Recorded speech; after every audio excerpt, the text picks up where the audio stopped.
Welcome back. James Creedon is here with Media Watch France. Lovely to see you, James. We're talking about, as I was saying before the break, Le Monde.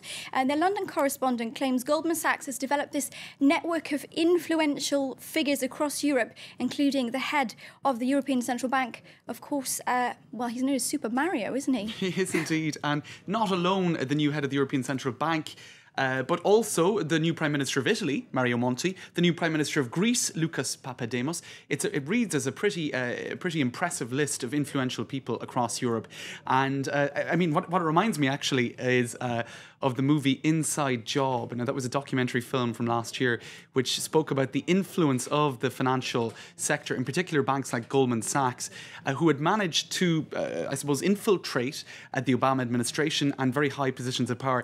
That film, for example, spoke about Timothy Geithner, who had a very senior position at Goldman Sachs and became the Treasury Secretary in the US. And what we're seeing in this article by Mark Roach, the London correspondent for Le Monde, is a similar type situation happening in Europe, where very senior figures across the continent in very senior positions have very close ties with the bank Goldman Sachs. It's a secret monopoly. Absolutely, and it's pretty extraordinary stuff. And if we have a look at some of the figures that he mentions, here's Mario Draghi. He's the new head of the European Central Bank. He was the former vice president of Goldman Sachs Europe. He was in charge of the sovereign countries section for Goldman Sachs Europe, which essentially helped to conceal the extent of Greece's debt in 2001 so that it could gain access to the Eurozone.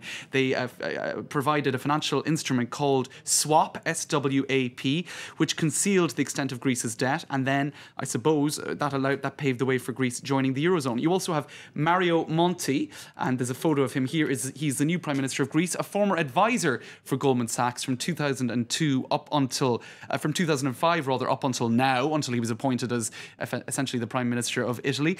Lucas Papademos, he was the former head of the central bank in Greece from 1994 to 2002, and was complicit with Goldman Sachs in the concealing of the true extent of Greece's debt. He's now the Prime Minister of Greece. It makes very, very interesting reading, this article. Are they alleging that Goldman Sachs is still influencing policy? Absolutely. And indeed, if we have a look here, this is a book that Mark Roach has written. It's called The Bank, the way in which how Goldman Sachs rules the world. It won the Business Book Prize in France for 2010.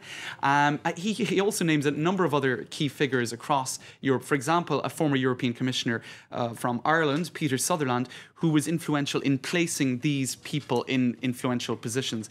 He says in this article that Peter Sutherland was instrumental in placing the now Prime Minister of Italy, Mario Monti, as the head of the Trilateral Commission, which is an organisation which is one of the one of the most important inner circles for the global power elite.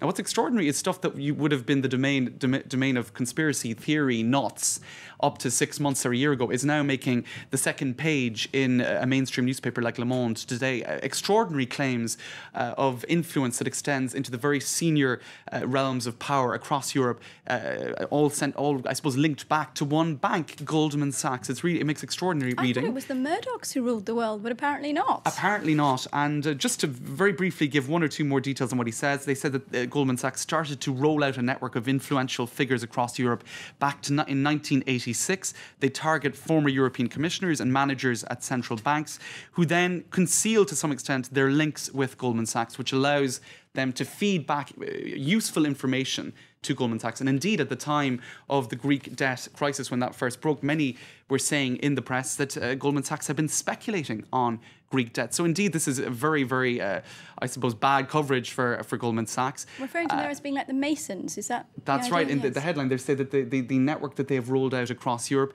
it works in some ways like the Freemasons, in the sense that they have key figures placed in strategic areas who communicate with each other in a network-like fashion that is similar to the Freemasons. Extraordinary reading. Right, just a moment ago we were speaking about Dominique Strauss-Kahn, who looks set to be in the press again tomorrow. For all the wrong reasons, though. What's this about? Right, well, he's in the press pretty much every day at the moment. Now, what L'Express have done here is that they have, they're picking up on the issue of text messages that were exchanged between Dominique Strauss-Kahn, allegedly, and a businessman in the north of Lille in order to set up visits to clubs that seem to have been a little bit suspect in their nature over the past number of years. Now, this is a phone that was left behind by a man by the name of Mr. Pashkovsky.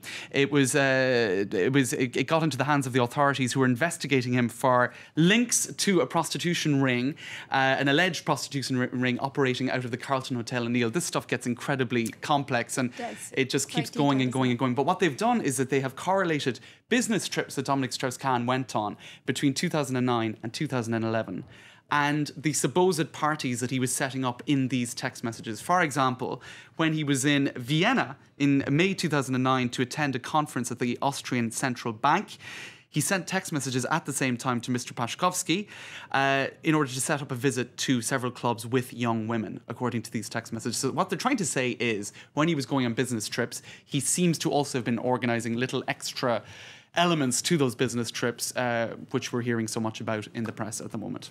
So those allegations will be published in L'Express. Many thanks to you, James Creedon, our Media Watch reviewer. And that was Media Watch France. Coming up next, web news, our roundup of what's been clicked, linked and liked online, including the eviction of the Occupy Wall Street protesters.